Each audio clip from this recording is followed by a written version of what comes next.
The following program is a public access production. Comcast is required to provide time on this channel and make it available pursuant to franchise agreements with the communities we serve. Comcast is not affiliated with the following program or the producers of public access programming and is not responsible for the content. The following program does not reflect the opinions of Comcast or its affiliates.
Me, Ms. Rhonda B. We are here with Voices of Mass Discussion. We're in the office.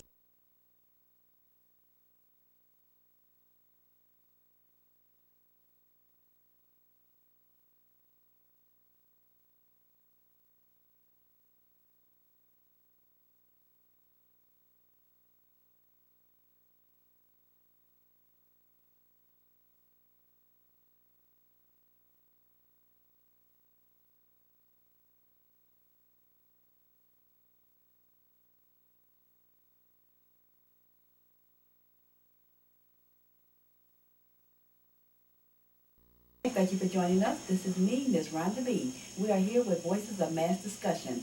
We're in the office of State Representative Mr. Al Riley. I'm going to introduce him in a second. He's been kind enough to take out some time because there's been quite a few questions that's come up, and I have been email corresponding with him in reference to that 7% tax assessment that came up.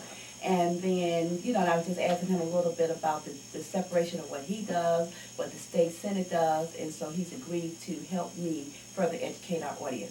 Mr. Riley, thank you for your time. Well, thank you. Thank you for having me. Okay, and then we have Miss Maureen Forte, who normally sits in with us, but she's behind the camera today. So, Madam Maureen. Doing double duty. Yes, okay. That's great. So, just like I said, can you just tell us a little bit, because we have spoken, over the years, we've, Debbie Howison, like as a state senator. Right. We've, Maddie Crowley, we know she's a state senator. That's great. And now we have Toy Hutchinson. And then Toy Hutchinson was a state senator. And then we know Robin used to be the state rep. That's correct. We met with her. And so can you just explain to us what is a state rep as opposed to the state representative, the state senator? Okay. Well, first of all, I'm really glad that you're able to come. One of the things that that really all of us, all public officials, should try to do, along with doing our job, is to educate the public, about the different laws or ordinances, that we pass and what they mean. I look at my job as one of not only making good legislation, but educating the public too. So I'm really glad that you're here. State representative is a very important position in the government of most states. Most states have a bicameral system of government, just like the federal government. There is a House of Representatives and the Senate. And that is the state legislature in many states. Now, we have a few states in the country that are unicameral. there's only one legislative body. But I think there was only, I want to say Colorado, but excuse me, there's only a couple of states that have that system. We have an upper and lower house, just like in Washington, D.C. So we have the House of Representatives, which I'm a representative. There are 118 of us, and we have representative districts, 118 representative districts all throughout the state of Illinois. In terms of population, there are about maybe 112, 113,000 residents in each representative district. There are 59 senators, and essentially there's one senator for every 2 representatives. And that's basically how the system is organized. There was something called the Cutback Amendment in 1980. The Cutback Amendment, which actually was brought about by Pat Quinn, who's now our governor. Our governor, okay. What he endeavored to do was he thought that government was too large, and the House of Representatives was essentially too large. Before 1980 in the Cutback Amendment, there were 3 representatives for every legislative or senatorial district. So there were 177 reps. Now, you can get a big philosophical argument as to whether or not the diminishment to 118 was good or a bad thing.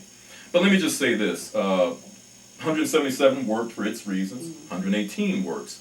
Let me answer that. There's 59 districts, which means there's 59 There's state reps. there's 59 senatorial districts. Okay. There's 118 representative districts. Okay. So for every senatorial district, there's 2 reps. Okay.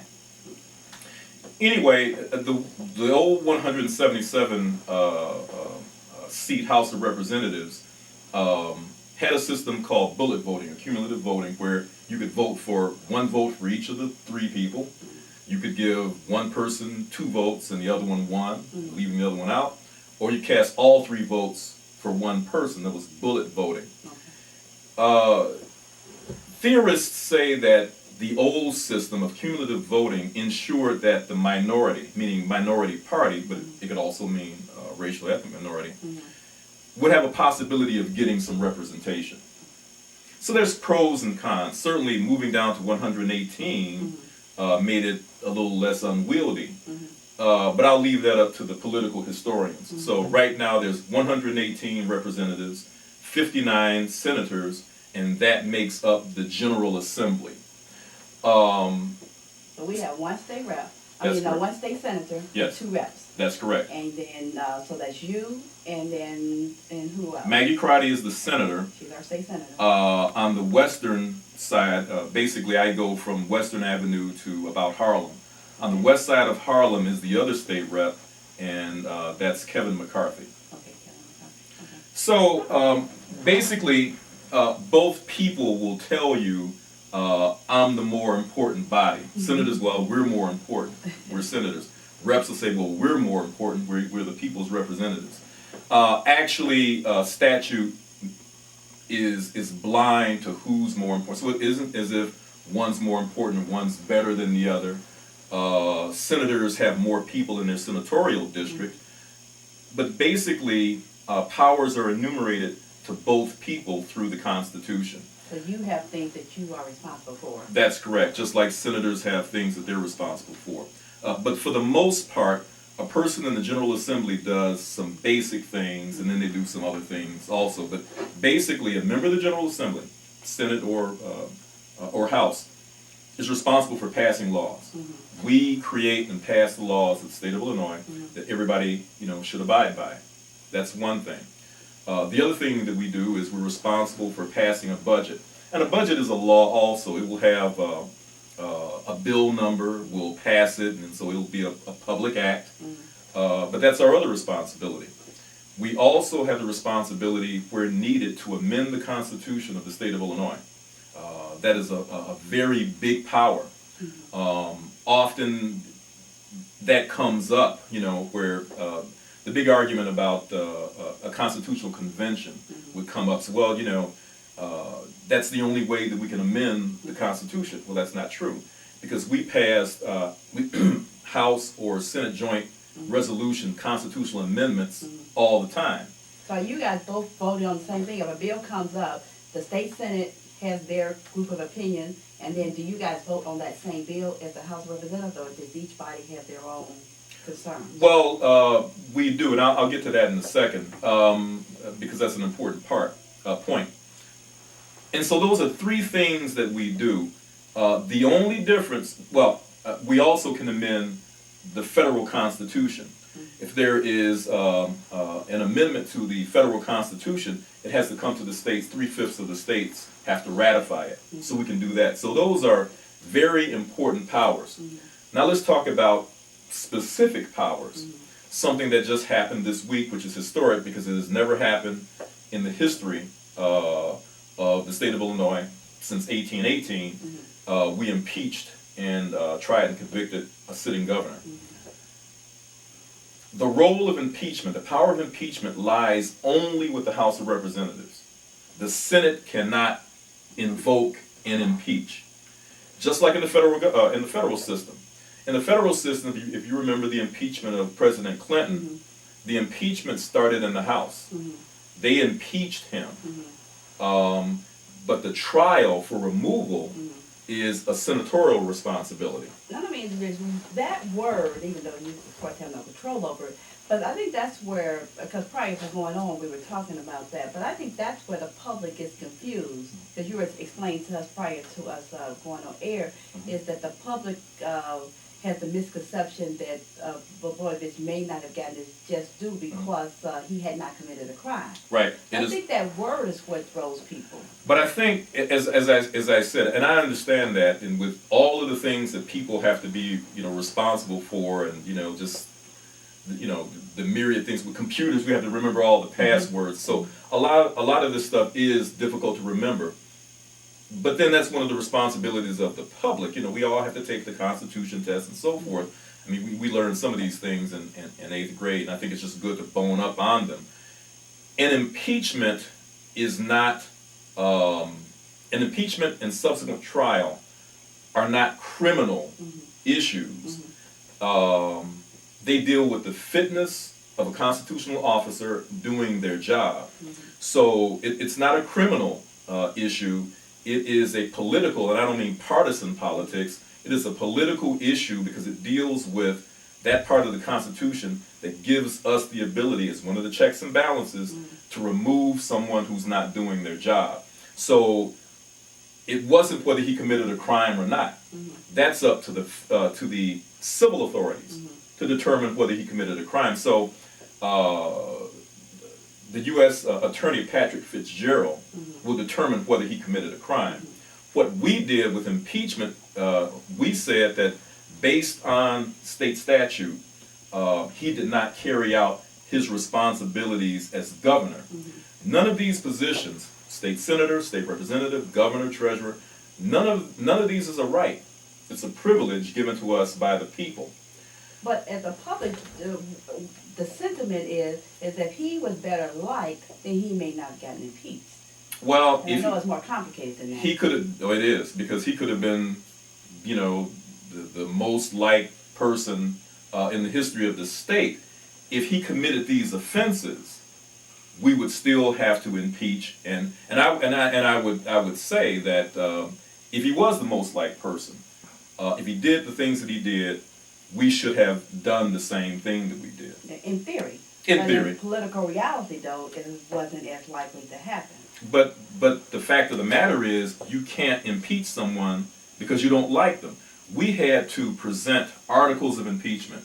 What are you impeaching him on? And if these things did not point back to the Constitution, which says the governor should do these things, if they don't point back and say, well, he didn't do that, he didn't do that, we couldn't say, we impeached him because we don't like his hair. So it has to go back to the law, to statute. And so people need to understand that. These were things that were proven that he did not do that were part of his job. It wasn't, I had a bill, I advanced the bill, he didn't sign it. Well, I don't like him, I'm going to try to impeach him. There's nothing in statute that says you can impeach a governor because he didn't like your bill. So, in that same vein, and I know one of the things in because you're in my district, so I go to a lot of stuff where you're at.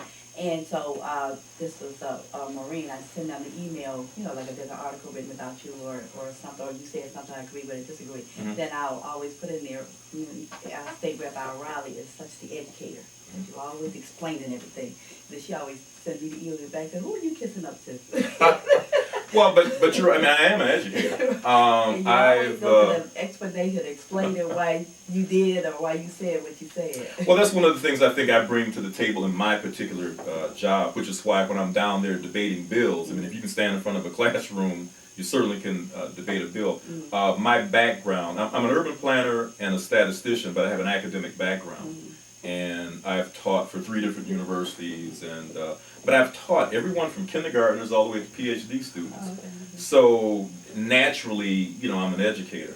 But that sort of explains the whole impeachment thing. Let me now explain, because you asked before about a bill, how a bill becomes a law.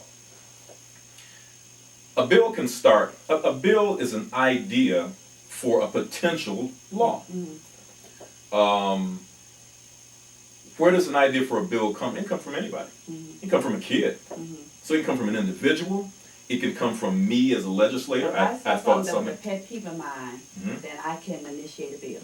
Sure you can. You call me and say, Rep. Riley, I have this idea. Okay. I don't like this, or this, or I'd like for this, and this to happen. Or I think this is dangerous or whatever. Or I think this is dangerous or whatever. Now, everything can't become a law.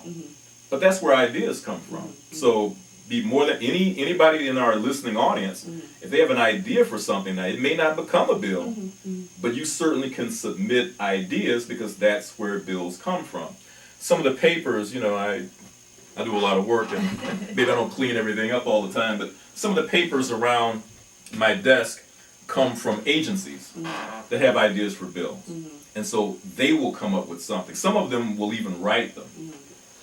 So ideas can come from a lot of places. So if somebody brings you an idea that doesn't have to be in a bill form, they give you the concept. Right. And if you buy into it, then you... I will take it through bill form. Okay. So those ideas come in. They can come from me. They can come from cities. They can come from community-based organizations. They can come from individuals. I passed a lot of bills that came from an individual.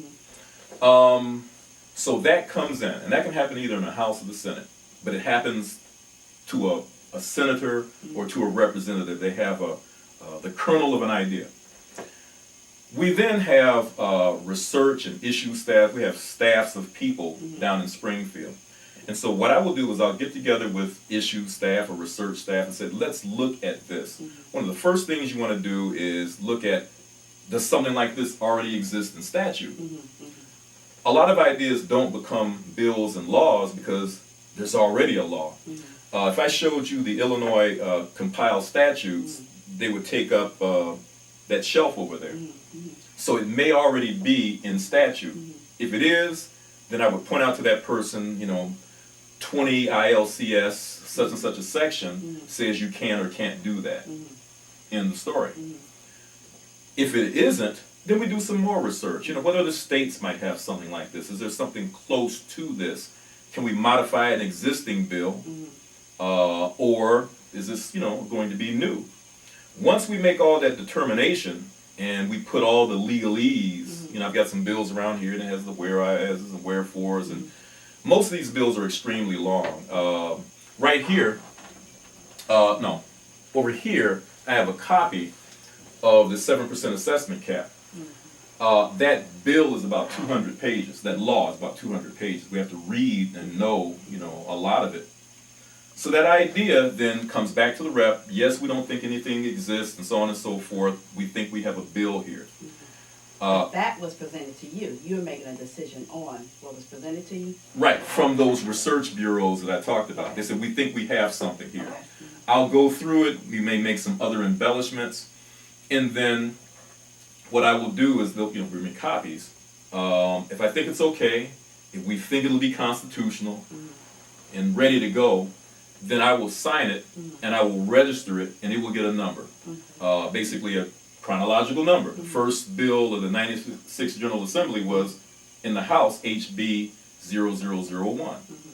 Similarly, the first bill in the Senate would be SB 0001. Okay, so it has a number. There are myriad committees, standing committees in the House and the Senate, covering anything you can imagine. Labor, mass transit, whatever. The bill gets assigned to the committee that it's supposed to go to. And on such and such a day at that time, the representative carrying the bill has to be there. That committee, I sat on 8 committees, I'm probably going to sit on about 10 this time, are comprised of a bunch of representatives who have an interest, expertise, whatever, in that particular issue. And so they're sitting there almost like a jury. And so here you come, and you may have proponents to your bill, and they may be sitting there, they may have come down to Springfield because they believe in your bill. Similarly, you'll have opponents to that bill, they want to beat you up. And so you go in, and they said, Representative Riley, are you ready to pass to introduce House Bill 0001? Yes, I am, Mr. or Madam Chairman. House Bill 0001 endeavors to do this, that, and the other. And you give your speech and you give your argument about it. I have some people here who might want to speak on that bill, and they speak. And then you're basically... Now, is that the public? Can anybody... The public can sit there. These are all open meetings, the committee meetings. And so we go after each other, sort of, sort of like in a court of law. That committee then makes the determination whether or not that bill is sound, has merit, and at the end of the day, they have to vote on whether or not that bill will go to second reading. That's called first reading. Bills have to be read 3 times. If they like the bill, they vote, they pass it on, essentially, and say, we're going to release this bill to the floor of the House. If they don't like it, the bill doesn't pass, and they say the bill will stay in committee. The bill stays in committee. If it fails, you may go back and work with your opponents, work with your proponents, make the bill better. You can reintroduce it and see if you can get it passed. If it passes, it goes to second reading. That's when it goes to the floor of the House, all 118 members. They read it again, they call the bill, and depending on how your bill came out of committee, the length of your debate is determined. So you get up before all of your colleagues, the Republicans and the Democrats, you talk about that bill, they ask you questions about it. If there's nothing untoward, it will go to third reading. When it comes back to third reading, that is when a lot of the debate will occur, which can sometimes be long and hostile. Debate also ensues on second reading, but there's rules about how many people can speak and how long and so on and so forth. That's when you see the arguing that goes on the floor of the House. If after what can be, I've seen arguments go on for an hour, but there are time limits, they vote on your bill. And if you get the majority of votes, 60 votes or a 3/5 majority at certain times during the session, or if it deals with money, Now, what are the odds that they read that bill, or are they trusting the presenter? No, they've read it. They've read the bill. One thing I want to tell everybody, I work 14-hour days. And, we just don't show up when you see us in the House. There are these meetings and committees. The Republicans will analyze a Democratic bill till the cows come home, and they know everything about that bill because they're going to ask you questions, because if it's a partisan kind of issue, they're going to try to kill your bill. Because when you see it on TV, it seems like, I'm sure it's probably more complicated, but it seems like a person like you, if it's your bill or your constituent bill, you're presenting it like you're selling your case. Well, that's exactly what you're doing. Oh, okay. Except you have people on the other side of the issue, which could be from your party, generally it'll be from the other party. Some bills really don't have anything to do with party, but you will have opponents, and they can stand up and they can ask you questions for anywhere between 5 and 15 minutes. All bills don't pass. I mean, about 17, I don't know, I don't want to start lying, but something like maybe 15,000 bills were introduced in the 95th General Assembly over 2 years. Only maybe a fourth of them became law for a lot of different reasons. But anyway, if your bill passes third reading, then you're done, and the clerk will say, having received the constitutional majority, this bill will be sent to the Senate. And the same thing happens over there. Some senator has to pick it up. They go through first reading in a committee. They go through second reading on the floor. They go through third reading. So essentially, anywhere between a month and a half to 4 months could have ensued between the time it was introduced and the time that, if it began in the House, it was passed in the Senate, began in the Senate, passed in the House, both bodies passed it, and it's sent to the governor for signing. But for the public, that has to be an awfully big thorn in their side to get all committed. Even though it happens, I mean, that's how we get Megan's Law and Amber Rule and all that. All of that. But that has to be an awfully big, this is important to me. Well, it is. It's very important. It's important to us. Now, I carried about maybe 300 bills in the General Assembly last term. Not all of them became law. Some of them were good that didn't become law. But it's a long process, because think about it. It has to be a long process. If it was not a long, convoluted process, we would have a greater propensity to have bad bills. Some people think that some laws are bad anyway. But what I generally say is there's not a lot of laws that are really bad. There's just laws you don't like. So let me ask you, how do you decide? Now, you're the state rep, and Yes. Maddie is the state senator. Yes. So I say Toy is the state senator. So how do you decide, as a, obviously you decide you'll get in political life, but how do you decide, I'll be better off as a state rep, or I'll be better off as state senate? Or somebody that's state senate say, oh, Riley, I think I would like you on my team. How, of all the positions, how would you decide? Well, a lot of different reasons. Remember, one of the things that I want to stress, especially to the public, we're all sort of independent operators, independent contractors, if you will. So someone would give you a bill, but then can that same person give the state senate the bill? Yes. Okay. So it doesn't matter if they give it to you, just give it to a legislator. Well, yeah, just give it to a legislator. Okay. It doesn't matter if you give it to the House or the Senate, because as I say, a bill can start in either chamber. There are cases where, and it happens, all the time, where you have the same bill, but there's a version in the House and a version in the Senate.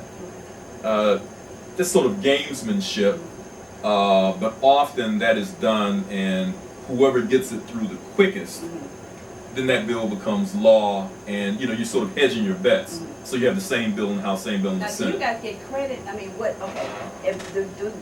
are you a better representative because you presented bills, or are you a better representative because you got them passed, or neither? No. People should not attach significance. Well, maybe some, but not a lot of significance of whether you're good because you got something passed. Bills pass and don't pass often with nothing to do with the person who presented it. I'm a better debater than you, that's why it passed. No, let me give you one example. And this may be sort of shocking to the public, but that's the way the game is played.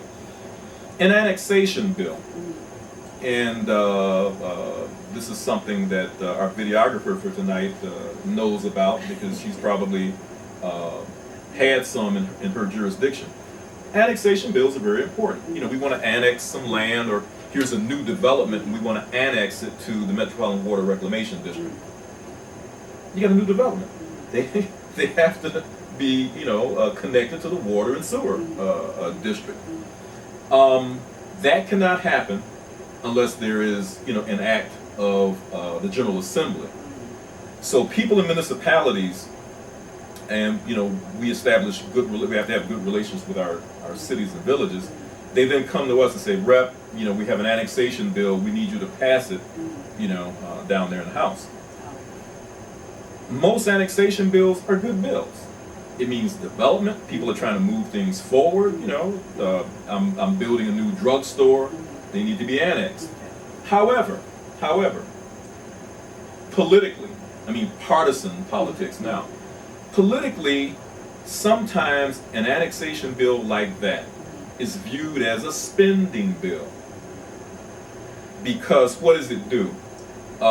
When you annex something to the Metropolitan Water Reclamation District, that means that someone then will be paying a tax. But frankly, that's okay. We all pay taxes to the MWRD to carry our water, our sewage away.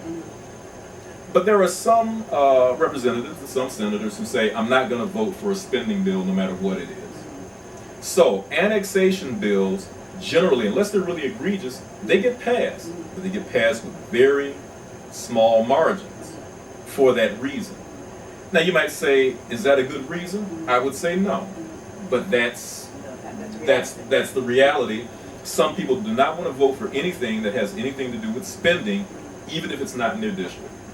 You see, so these are checks and balances with each individual representative or senator. People also have to understand that, and that's why I say a lot of good bills may not get passed, and it may not be your fault. Okay, our time is running. Let me ask you this about that 7%. Now, Yes. Now that the tax assessors for us here in Cook County, Houlihan. Yes. Did he now does he present that to you guys, or did he present, how did that get No, on the table? he presented it to us. Remember I said units of government, anybody can introduce a bill. So I think the first, that bill, that particular program has had different iterations. It was introduced, then it ran out. You know, most of these bills have sunset provisions, and they have to be reintroduced. We just reintroduced in 2007, I think it was. He presented the idea to us to be able to somewhat attenuate the sort of exponential rise in assessments that were occurring in some jurisdictions. 7% assessment cap.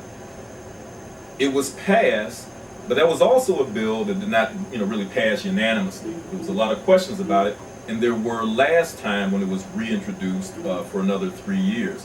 And that is it. And one thing I'd like to tell the public, everybody says, and I get a lot of letters, you need to be sure it gets passed again. 7% assessment cap, da da da da da. It's a big bill. It's huge. It's very complex. And people read it. They wouldn't think that it's the panacea that they think that it is, because they would think anything that would attenuate taxation is good. Now, I eventually voted for that bill. I voted against it the first time, and I'll tell you why. I have some information right here. And that's what people don't know. That bill had no provisions of much of anything in terms of any relief that was good for the south suburbs. And let me tell you the reason why. The 7% assessment cap caps just that, assessments. And so if assessments went up very quickly, very fast, those are the people who were aggrieved. The problem is, if you look at the metropolitan area, whose properties valuation went up tremendously and tremendously quickly? It wasn't the south suburbs. It was the north side of Chicago and some of the northern suburbs. So they stood more to gain from the passage of that bill than we did. There was some information that came out in some of the analysis that essentially the south suburbs, in the different areas, depending on when they were reassessed, would only gain something like $168 per household, whereas some of the households on the north side and the North Shore got a lot more. So before people say, oh, you got to pass it, you really have to know the nuances. The last time this bill was passed, there were amendments to the bill that added greater eligibility and more things. There were some other freezes that were added, some other exemptions. Then it became a good bill. And so that's what people have to understand. Look at the bill. So did you get really have to understand it. Because what happened when you voted it down, people started calling us and emailing us at the paper because they wanted us to ask you, well, why did he vote it down? Which I did ask you. Yeah. Well, and that's the reason why. Because there was nothing in it for us. Right. So that's why people need to understand things aren't simple. There's no reason that a legislator in their right mind would vote against something capping taxes. But what the individual did not know is what was in the bill. Now, I do, and here's the records. When they added all of the things that were good to the south suburbs, I voted yes twice for the bill, and it's law right now. But only after I got what I needed for us. Important. That's why we like to come out. That's why we appreciate you guys taking the time so that we can understand it, so if the public asks us, we can explain it. And that's why I like to do the interview, so Sure. that they can hear from you. That's so right. I'm not recapping it. Sure. Because when I recap it, then if I agree with you, then I'll say it favorably. And if I didn't agree, then I'll be that darn. But let me ask you this before we go out, because Yes. there's another thing Houlihan was pushing. He wants to remove the school tax portion off of our tax bills, which on the surface sounds like a good deal, right? But now, where would that go? Am I understanding that correctly? Then it would then go on to our income tax? Yes, what he is, and I'm a proponent of it also.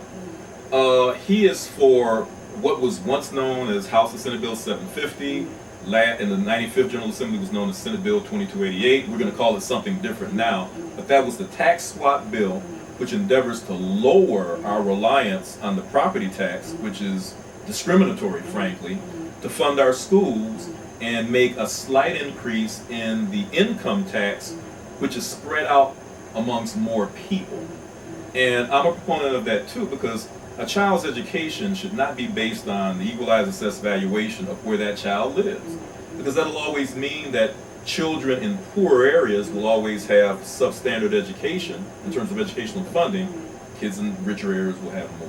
But you know what, even though you guys seem to be for it and he's really excited about it, but for me, and then like the last time I said this, I'm going to say it again, for me being a skeptic of the politicians, I personally cannot see in my heart long term that removing that off of our property taxes as it's being proposed, put it onto our income taxes, and then that be a true benefit. I just see politically somebody eventually going to ease another expense back on it. It will be paid twice. Well, you can always come up with any kind of scenario, that's called a straw man, any kind of scenario, well, somebody's going to do this. Well, until they do it, you know, it's somewhat of a hollow argument. Ralph Martiri, and I see we're about to end. Ralph Martiri, the Center for Tax and Budget Accountability, he's an outside research group, has nothing to do with us. He does an excellent explanation, and he's got a website on the impact of this bill.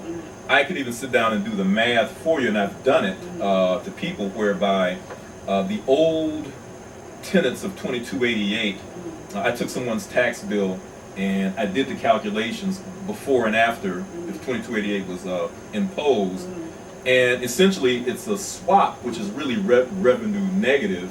It turns out that this person would pay $60 more a year through the income tax increase once his property taxes go down, but his child's education will be funded at the EFAB level, which in this case would have been about $1,100 more per child than his kid was getting right now. So we've thought it out. I mean, you know, we've had a lot of people vet out this bill. We don't have enough votes for it, but we have to do something to ensure that a kid, you know, out here in one of our poor communities has the same educational opportunities that a kid in Kenilworth or Winnetka does, at least in terms of basic educational funding. And in theory, I agree.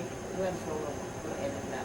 But in theory, I agree. It's just, you know what? Because we've been down the road with do the lottery. You know, all the religious groups that get us gambling, do it because it's going to help us with education. And then there's no difference. I mean, I'm sure the money may be going there, but dollar-wise, there's no savings. But costs and everything else has gone up. I mean, you know, education costs, a lot of which is labor, and you know, I'm a labor proponent and so forth. But you know, collecting bargaining agreements add, you know, the costs, and you know, everybody wants to go to heaven, but nobody wants to die. To get the things that we need, you're going to have to pay for them. Now, the key is, if you do pay for something, be sure that you get a concomitant benefit for what you're paying for. So there has to be accountability, there has to be transparency in what we're doing. But these things are complex, and as I said, we've done all the research. So let me try to make see if this is too simple. So if this goes through and we're no longer paying for school out of our property taxes, and now Not totally. Not totally. Okay, then we're paying for it out of income tax. Partially. So are you guys telling us that a child in Fort Heights will have the same dollar amounts going to that school as the child in Oak Brook or Kenilworth? Basic dollar amounts. Now, there will always be some reliance on property tax, just not as much. If there's reliance on property tax, if these people have houses worth $2 million, well, they're paying more, but they're getting that benefit. But what we're talking about, there's some things that George Ryan did right. He created something called EFAB, the Educational Finance, I'm missing it, EFAB, Advisory Board. And what they do is they do calculations every year to determine how much money to get a high quality education do we need per pupil? And there's things like, you know, how many kids would be at the, some percentile, 80th, 85th percentile in terms of test scores and so forth. That amount was determined, and they said that this foundation level is something that all kids ought to get, so it's a floor. Now, if the kid in a rich area wants to get all this because of his property tax, that's fine. But let's everybody get this floor. Everybody should get the floor. And a lot of our kids in poor districts aren't even getting the floor. So that's what everyone should get. Okay. Keep hearing it from you guys. I'm not convinced, but not Well, not based but again, on any factual we're there. information, yeah. We're doing the research, No, right. and you know what? We have faith in a lot of I'm going with my things. gut. And- You see what Bush got us with the gut thing, but Well, I know, but you have to have faith that people are working in your behalf, and a lot of that comes with the test of time. Yeah. You know, look at that person. You know, what's he or she been doing over the test of But I time feel that they there's a come fear. through. I don't question that part. It's just Yeah. that I just think over the years it'll get muddied in the water. And then you explained it a little bit better, because I just wasn't going to buy the theory that the child in Kenilworth and the child at Fort High School get the same amount of money. In terms of basic Right, now you monies explained that, to okay, but there's still the going to be some kid. more Yeah, layers. well, but Okay. then that's based on their property tax, which you can afford a $2 million house, then that's great. But for those people who don't, this is public education, and public education should be fair because it's public. So that's why this basic amount going to all kids should be the same, and it's not right now. Still complicated. But you know, we're educators too, so Right. of course, we think about this and, there's no simple answer. And then we're supposed to trust you guys if you've done the research, but then you hear this version and then you'll hear another version, you'll hear, like the representatives up there, they say things like, they feel that the taxes are fair with the property taxes because those who pay more get rewarded more, and those who live in a lower, Right. tax area, then of course the schools are less, but but then that's when you get into the debate about choice, if you want to choose to live in a. And that's just it, and I guess that's the beauty about our democracy, and also people have to understand, now, I fight for the 38th district. But I might advance something for us that somewhere else downstate may not like. And folks will say, well, why don't they like our bill? Because they're not like us. Yeah, and they don't fit. Yeah, and that's why I say, when you get anything passed from 118 people, male and female, black, white, Asian, Hispanic, conservative, moderate, liberal, northerners, central Illinois, southern Illinois, I mean, I can break it down. If you get anything passed, you've accomplished a lot. And see, that goes back to what we were saying earlier. Just because you don't get something passed really doesn't have a whole lot to do with your ability to sell the bill. People just have different ideas. Okay. And I want them to respect mine as much as they want me to respect theirs. And so that's why it's open process. Exactly. You get the input. Open Okay, process. so that's good. You know what? It's just so much. In every subject, there's a behind-the-scene explanation. So There we is. would have to do this again. I think we get the emails and we Be get the more than phone happy to. calls, and rather than try to explain it from our perspective, because of course, what we basing it on, Right. not research. I like to come to you guys. I appreciate your time. Sure, And sure. then, and the audience appreciates it too, but then we get your feedback on that. Anytime. Sometimes they agree, sometimes they don't. And you're gonna agree, you're gonna disagree. The representative is supposed to work in your behalf. They're also your proxy because you can't be there all the time and you can't see everything that goes on. And So you there should has have to to be do a that research. That's why we voted for someone to do it for us. right. But as we conclude, tell us what is your district like? Because I know now you're my representative because That's I correct. stay at Country Club Hill. Mhm. So What towns do I cover? yeah, what areas do you cover? Basically, in terms of geographic area, most people out there, districts look like salamanders.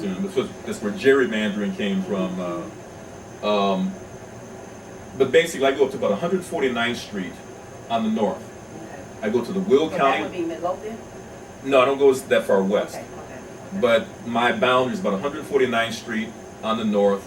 The Will County line on the south are basically Stager Road.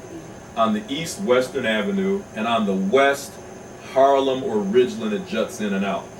So I have all or portions of Park Forest, Country Club Hills, Richton Park, Olympia Fields, Homewood, Flossmoor, Hazel Crest. I have a little small part of Frankfort in Cook County. I have a part of Oak Forest. Did I say Markham? I've got Markham. I've got a part of Harvey. So you have the bigger suburbs, though. Well, yeah, I have a lot of the larger communities, but then some of those communities I share. For example, Park Forest is shared by myself and George Scully. I think Harvey has myself, Will Davis, and I think a little bit of David Miller, in it. So we split some of these communities. Okay, so like Maureen's in East Hazelcrest, so Will Davis would be her. Will Davis, her rep. I miss Maureen by a few streets. Okay. Lucky you. Okay, we are going to conclude this and then we will come back again. Sure. Okay, thanks for your time. Please do. Okay, this is